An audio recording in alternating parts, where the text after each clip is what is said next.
I am Steven Costu. I am a researcher at in the Emerald team, and I will present the object-centric debugging features that we will put into Faro 8.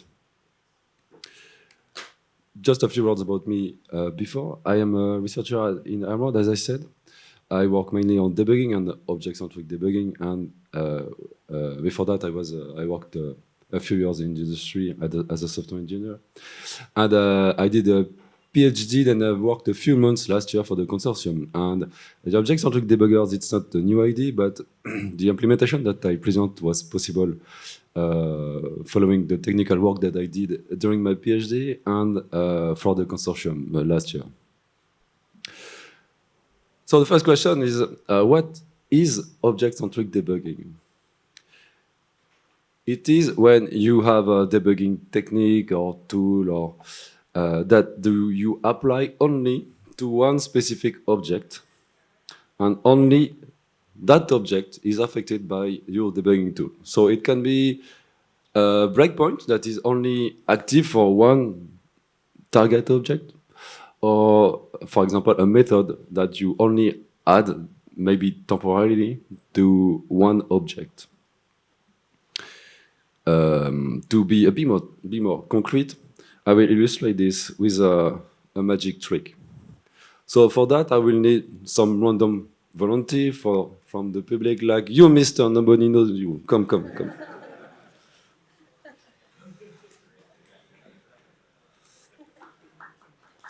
here. What's your name? Stefan, right.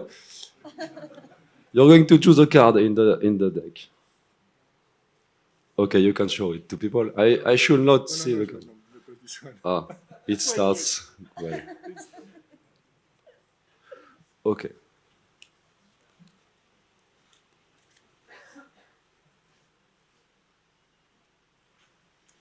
And now look very closely. I'm gonna find that card back.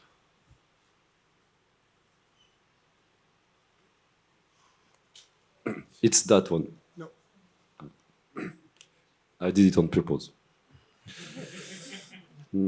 It's that one. No. That one.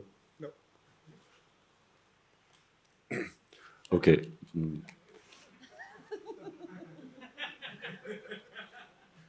No, this magic trick does not work. Magic does not exist. Huh? Okay. Let's go back to programming. I'm much better on that.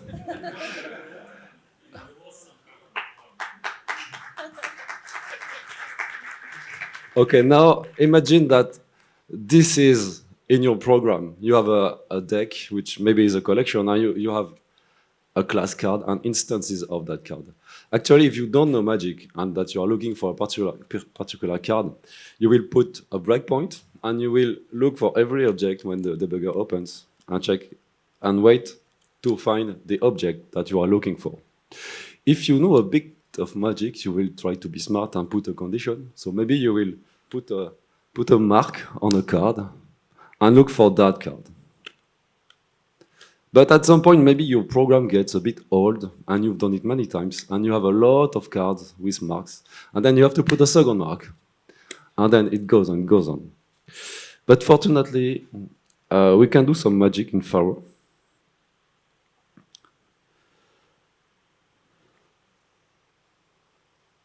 Okay, so there I have a... yes, sorry.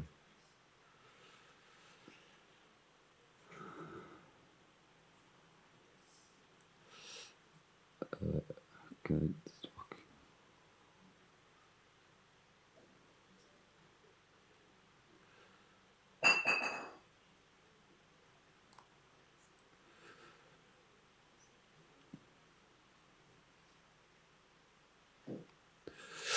So I have a deck of cards. And I can print my cards onto the transcript. So they are just, it's a collection and it's iterating and printing the card. And I will choose a random card. I'm not looking at the card. What I want is that the next time that card receives a message, it opens the debugger, so I have found my card. So I can use the new object-centric debugging API to put an object-centric breakpoint on that card. So of course I have to wait that the method of that card is executed.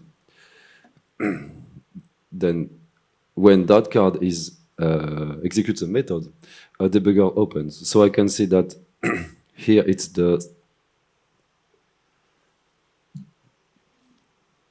3 of clubs, and I can of course check if that is the right card. And okay, 3 of clubs.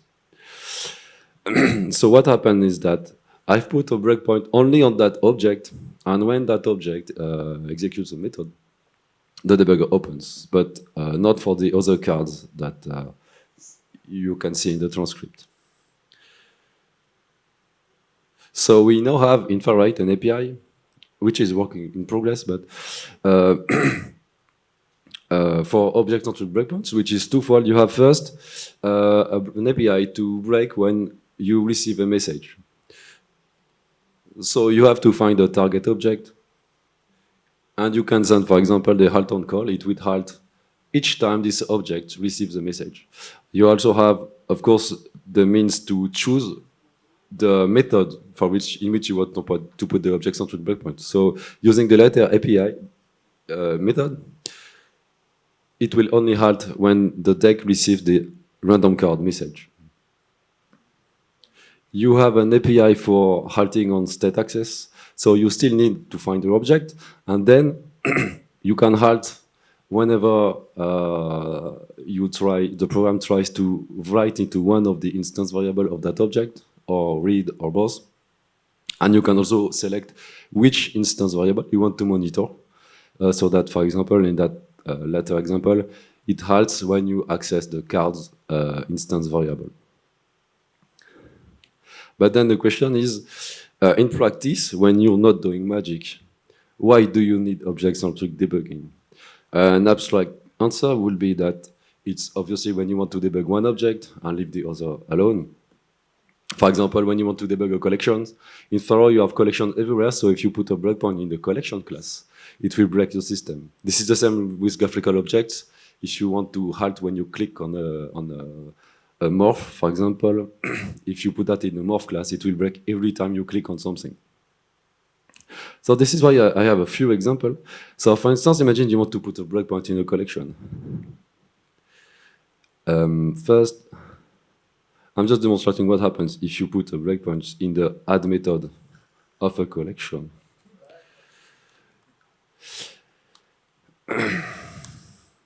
Okay, you're dead. Nothing happens. You can't do anything. So it's frozen.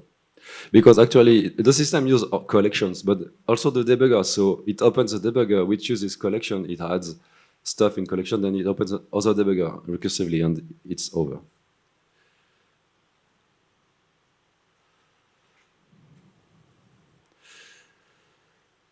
So how will we do that with the object-centric debugger?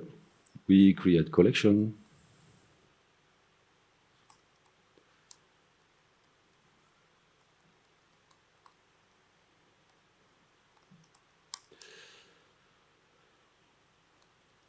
And on the first collection,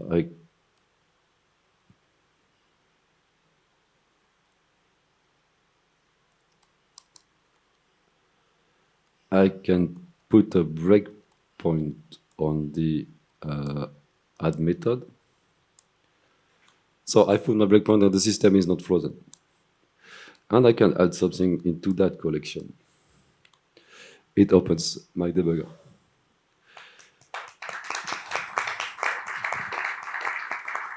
Of course, if I had something in the other collection, it does not open a debugger.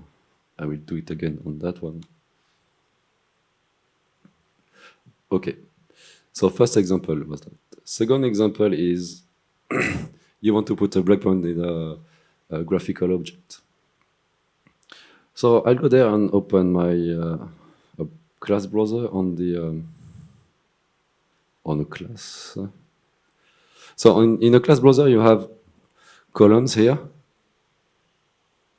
And those columns, the graphical objects are table morphs. So imagine that I have a bug when I display method. When I click on that anything on that column. I can't put a breakpoint because if I put a breakpoint there, it will also break when I click on that column and on that column. And maybe I want to navigate in my classes and my protocols to understand what happens, why I have a bug on that column. So the first thing is that I need to inspect my object.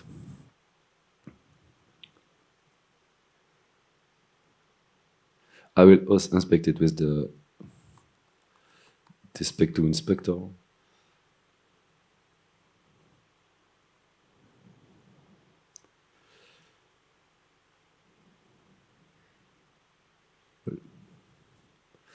So we don't see because of the font, but there you have buttons for the general API. Like you are inspecting an object, you can ask the object to halt on call when you click on that button. You can halt on state access with the other buttons. But now what I want is to halt when I click on that. It's the last column that I am inspecting. So I can go to the method list in Meta, I can find the click method, and I do right click and halt on call. In the breakpoint tab, I can see that now I have a breakpoint, and that breakpoint is object-centric. So that means it's only active on that method for that object. And then I can try to click on that column, and it opens the debugger. And if I change my column, I click on another table, morph doesn't break. And of course, at some point, I can maybe be annoyed by the breakpoint, so I can temporarily deactivate the breakpoint by unticking the box, and then it's inactive, and I can put it back. Okay, and the last example is I'm working on debuggers, so sometimes I want to put breakpoints in my debugger so that it opens another debugger that also has the breakpoints, of course, and so on. I'm also just demonstrating it because there is something interesting. So when I open my debugger, imagine I debug that. So I have a debugger open, and there you have a toolbar.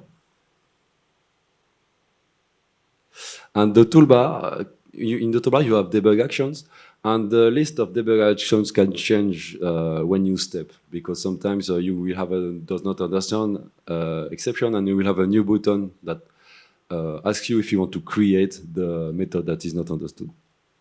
And sometimes I had bug in that toolbar, and you want to put a breakpoint, for example, when the list of debug actions changes. So it's in that class, which is the toolbar presenter, you have a debug command instance variable. So imagine I want to halt when I change the object which is in this instance variable. The first thing is that I have to look to all users of that instance variable. Here I have two methods, but I can have much more methods accessing the same instance variable. Then I have to put a breakpoint. So I will put 2 breakpoints in for each access. And then I'm happy, and I start to step. And I'm dead again because it recursively opens debugger which have toolbars in which there is a breakpoint and so on.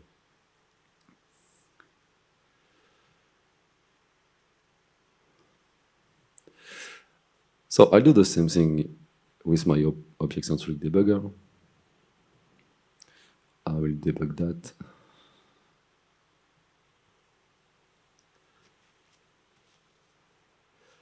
So I've just put a button to inspect my toolbar, so it's quicker. This is my toolbar object, and I have my debug command instance variable. I can just do right-click, halt on right. I can look in the breakpoint types, and now I see that for each access to that instance variable, I have a breakpoint. And then I can step in. I have a debugger that opens, and now in that debugger, I see that I'm writing in my instance variable debug command there. But in this debugger, I can step. It's not a problem because the breakpoint is object-centric, and it is in the other toolbar object. So I can debug my debugger. I'll do it again. Extra. There are other kind of object-centric debugging tools. So we have, for example, object-centric behavior. It is when you want to have methods that you want to temporarily add or modify into objects. So the API is a bit similar. You have a target object. You can ask it to acquire a new method. And you can replace existing method with a new version of that method. That API is a bit different from the other because we have a lot of tools and techniques in Pharo with which we can do object-centric instrumentation. So here the difficulty is to define and provide an API that is simple to understand and to use.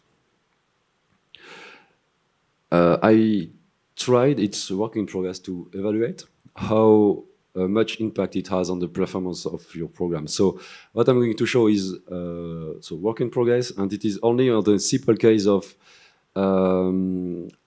trying to halt on a state access, so on a write access to one instance variable of an object. And what I show is only the overhead to intercept the writing into the instance variable, and not about what you do after, like changing the behavior or opening a debugger. So you have the time here, and the technique. So it's not very important, but there is a reference time, which is the non-instrumented version, and for each object-centric technique, you have in red the overhead. So for the breakpoints, I use a combination of these techniques to provide what I did show to you. So the overhead is very low, and it is only for the one object that is instrumented, not for the rest of the program. So this is work in progress, and this is going to be evaluated and optimized a bit more in the future. And also, these techniques are used only for halting when you call a specific method, or halting when you access a specific state, read, write, or both.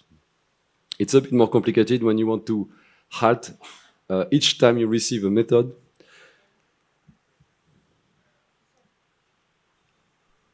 Are those values means over a number of values? Or? No, they are means. Okay. How often how many iterations do you have? A million, I think. Okay.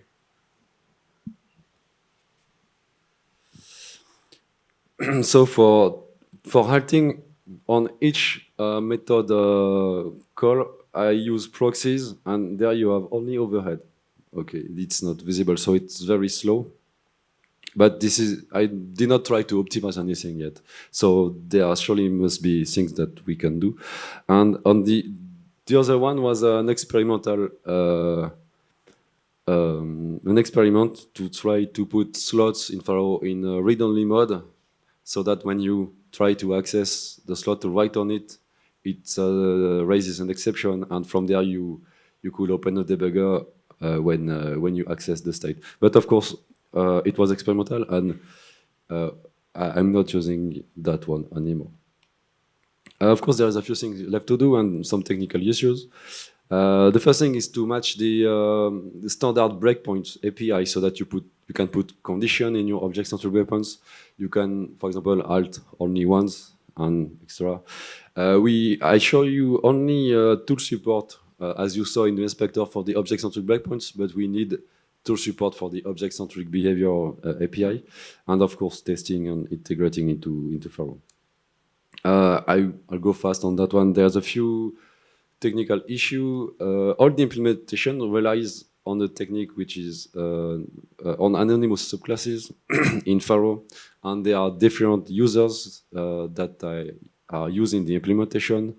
For example, you have a list, it's not important. But the problem is that we need all these users in the breakpoints, and they are not compatible when between them when they use anonymous subclasses. So we need to build some kind of abstraction to use the anonymous subclasses so that we can use all the different kind of breakpoints all together.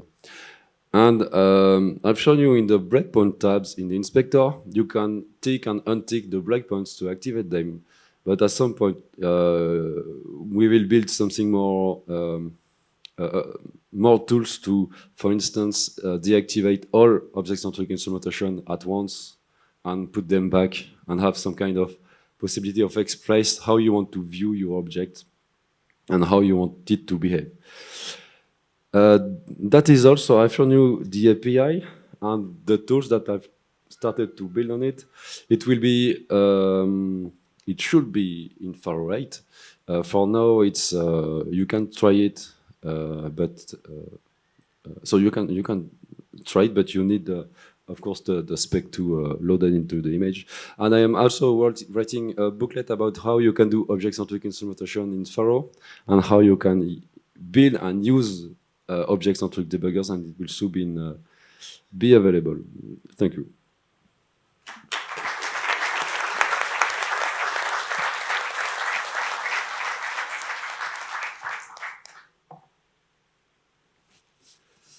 Questions?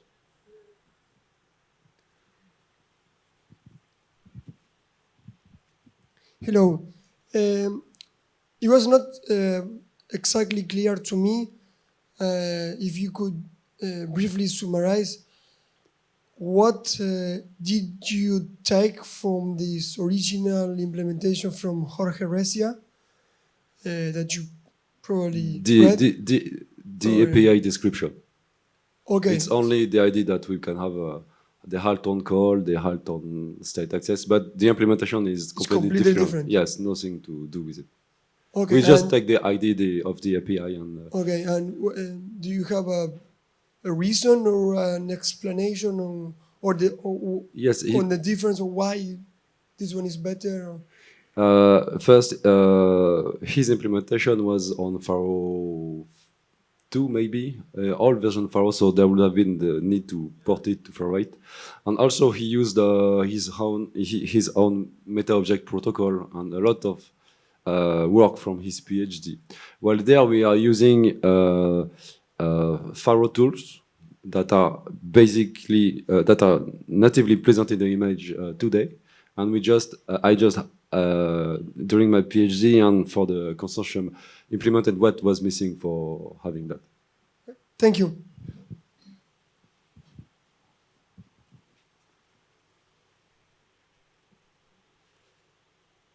Thank you.